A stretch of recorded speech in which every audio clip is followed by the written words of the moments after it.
Hello students, this is part 3 of our topic-wise journey of the chapter Polynomials. I hope তোমালোকে already part 2 to চাই আহিছা because আমি step by step concept বোৰ build কৰি গৈ আছো আৰু last video আমি discuss কৰিছিলো types of polynomials based on degree and number of terms. But don't worry, যদি তোমালোকে miss কৰিছা then pause this video and আগৰ part টো এবাৰ চাই concept খিনি এবাৰ বুজি লোৱা. Lesson 2 link তোমালোকে description and pin comment পাই যাবা and then come right back. আৰু যদি তুমি আগৰ ভিডিওটো চাই আহিছা দেন লেটস কন্টিনিউ সো এতিয়া আমি আহি পাইছো ভ্যালু অফ আ পলিনোমিয়াল টপিকটো এটা ভ্যালু অফ আ পলিনোমিয়ালটো বহুত ইম্পৰ্টেন্ট টপিক হয় বিকজ ভ্যালু অফ আ পলিনোমিয়ালৰ ওপৰত ডিপেন্ড কৰি তোমালোকে পাবা জিৰ'জ অফ এ পলিনোমিয়াল বা এটা পলিনোমিয়াল এটা ইকুৱেশ্যনত যদি কনভাৰ্ট কৰোঁ তেতিয়াহ'লে তাক সলভ কেনেকৈ কৰিব পাৰি এই গোটেই বস্তুবোৰ তোমালোকে পাবা এণ্ড ইভেন এইখিনি কনচেপ্ট তোমালোকৰ নেক্সট ইয়াৰো বহুত ইম্পৰ্টেণ্ট হ'ব যেতিয়া ক্লাছ 10 পাবা তোমালোকে ক্লাছ 10ৰ চেপ্টাৰ 2 হওক চেপ্টাৰ 4 হওক এই গোটেইকেইটা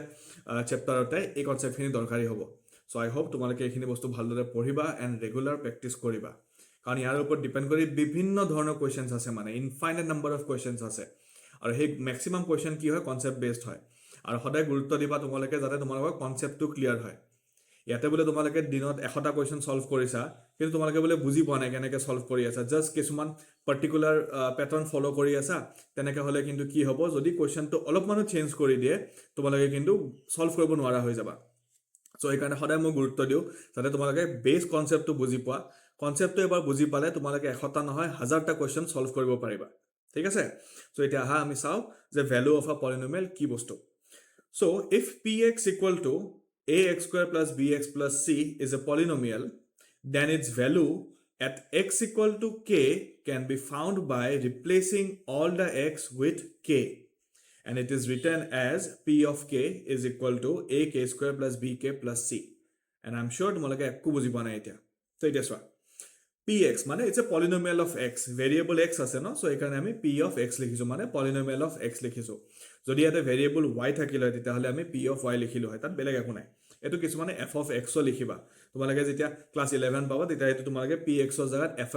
f of x লিখিবা তেতিয়া আমি হেতু polynomial of x ৰ জাগাত আমি কম তাক function of x বুলি ঠিক আছে so p of x equal to ax square plus bx plus c কিবা এটা polynomial দিয়া আছে আৰু ইয়াতে variable আছে x সো x ৰ জাগাত আমি যদি কিবা বেলেগ নাম্বাৰ বহাই দিও তেতিয়া আমি যেটো ভ্যালু পাম হেতুৱে হ'ব value of the polynomial still যদি কনফিউজ হৈ আছে আহা আমি এটা এক্সাম্পল চাও এক্সাম্পল খিনি চালে বেসিক্যালি জি ডাউট আছে গোটেখিনি ক্লিয়াৰ হৈ যাব so if p of t see ইয়াতে ভেৰিয়েবল আছে t সো এইকাৰণে পলিনোমিয়াল অফ t হৈ গল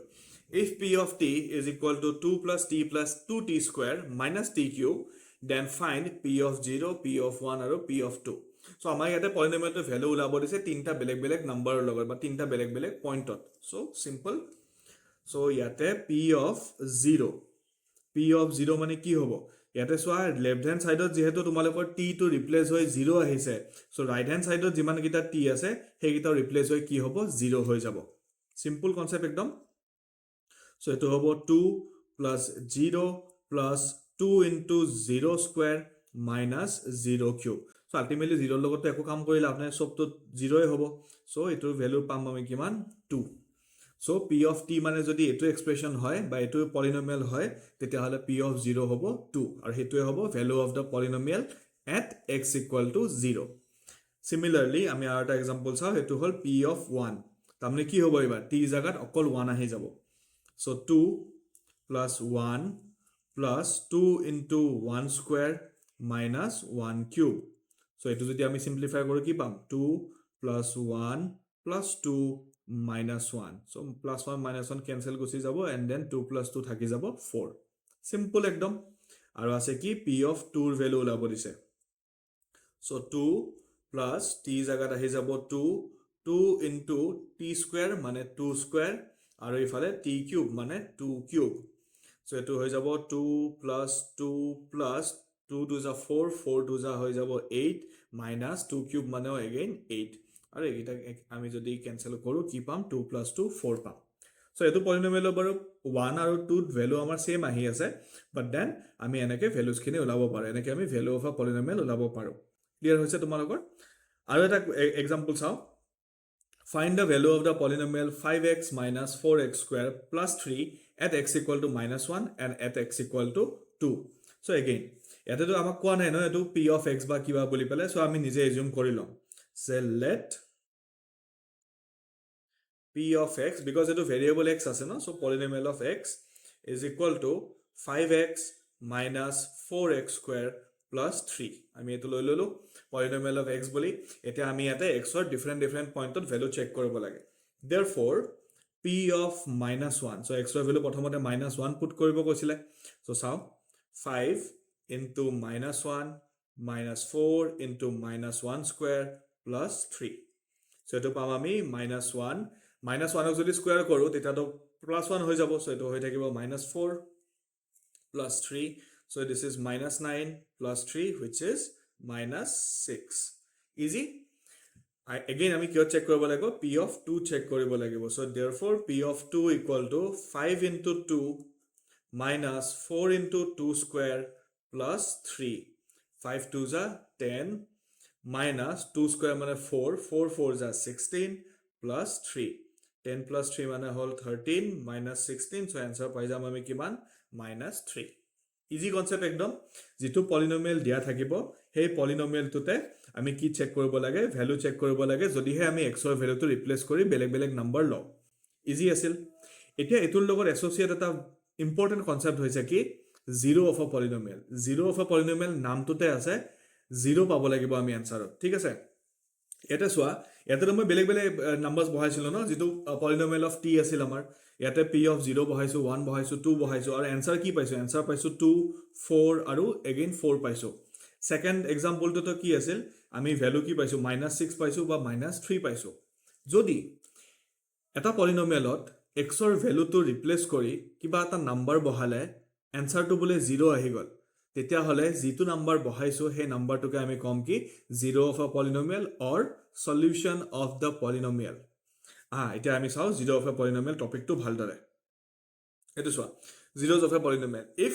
p of x equal to ax square plus bx plus c is a polynomial and p of k is equal to 0 then x equal to k is called the zero of the polynomial so যেটো number বহাতে polynomial টোৰ value 0 হৈ গৈছিল হেতুকে আমি 0 of the polynomial বুলি কম ইয়াতে number 0 আৰু JD আৰু যেটো 0 ইউজ কৰিছো এটোটা বেলেগ বস্তু হয় দে কনফিউজ নহবা ইয়াতে 0 মানে বুজাইছে root of the polynomial or solution of the polynomial বা x ৰ যেটো ভ্যালু হ'ব হেতুক আমি 0 of the polynomial বুলি কম ঠিক আছে এটা চোৱা মই এক্সাম্পল দিফালে বুজাও তেতিয়া বস্তুখিনি আৰু ইজি হ'ব তোমালোকৰ কাৰণে if p of x equal to 3x plus 1 then check if x equal to -3 is a zero of the polynomial so আমাক চেক কৰিব দিছে যে -3 বহালে আনসাৰটো 0 আহিবনে নাহে যদি আনসাৰটো নম্বৰ 0 পাও তেতিয়া হলে হেতু হ'ব 0 of the polynomial যদি নাপাও তেনেহলে নহব ইজি তো সোয়া ইয়াতে p of -3 বহাও -3 বহালে কি পাম 3 into -3 plus 1 so এটো পাইছো কিমান -9 plus 1 which is -8 so clearly আমি দেখা পাইছো যে এটো তো 0 হোৱা নাই so আমি এটা কি লিখি দিম not equal to 0 therefore x equal to -3 is not a zero of px এটো লাস্ট স্টেটমেন্টটো লিখি দিব না পাহৰিবা x equal to -3 is not a zero of px easy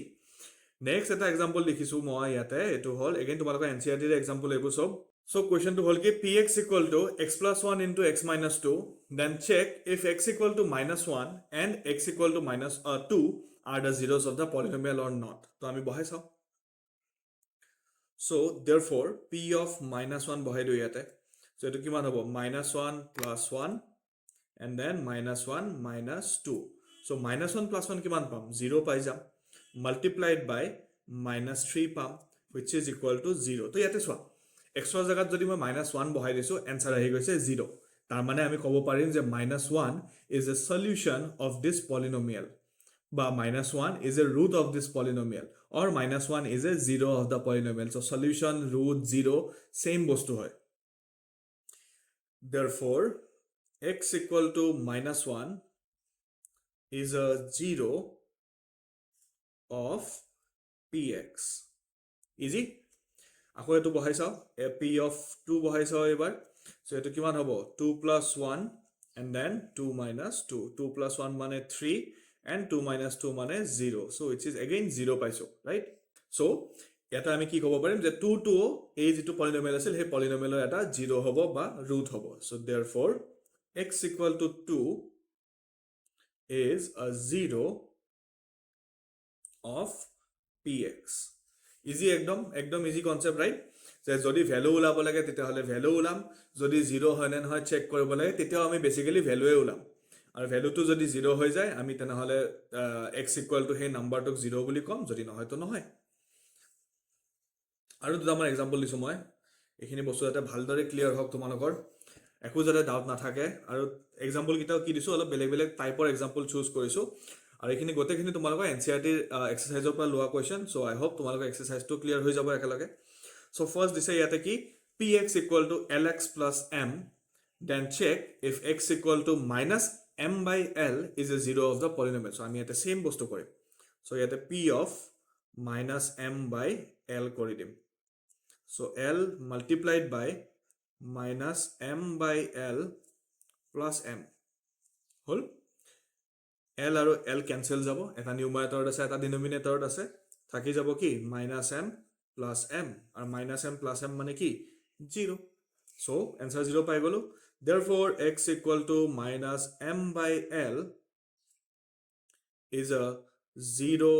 of px। easy আছিল একদম। আৰু second next example টো চোৱা, px equal to 3x square minus 1, then check if x equal to minus 1 by root 3 or 2 by root 3 are the zeros of the polynomial. So check karo. So p of minus 1 by root 3 equal to 3, yate ahi jabo minus 1 by root 3 whole square minus 1. So 3 multiplied by yate soa minus 1 by root 3 whole square ase, since whole square ase tena hole minus to eko kam nai, minus to nije nije gayab hoi jabo, mane minus minus plus hoi jabo, and then a square to ki hobo duitare upor apply hobo kyo, because laws of exponent। I hope তোমালোকৰ laws of exponent clear আছে। দেখিছা chapter 1 ত যিখিনি বস্তু পঢ়ি আহিলো বা যিখিনি concept পঢ়িলো সেইখিনি কবাত কবাত ইয়াতে chapter 2 ইউজ হৈ আছে। chapter 2 ত পঢ়া বস্তুখিনি আকৌ কোনবা বেলেগ chapter ইউজ হ'ব। সো ভালদৰে every chapter every concept clear কৰি যাবা। সো ইয়াতে 1 square মানে হ'ব 1 and root over 3 square, root over 3 square মানে 3 minus 1, 3 3 cancel গল, থাকি গল কি 1 minus 1 which is 0। so আমি কব পাৰিম যে therefore minus 1 by root 3 is a 0 of px।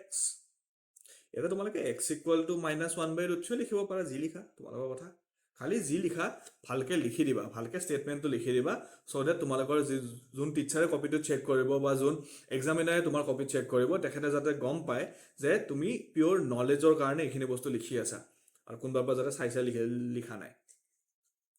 Similarly, ইয়াত বহাও p of 2 by root over 3, বা 2 by root over 3 বহাই চাও, কি পাম আমি 3 2 by root over 3 whole square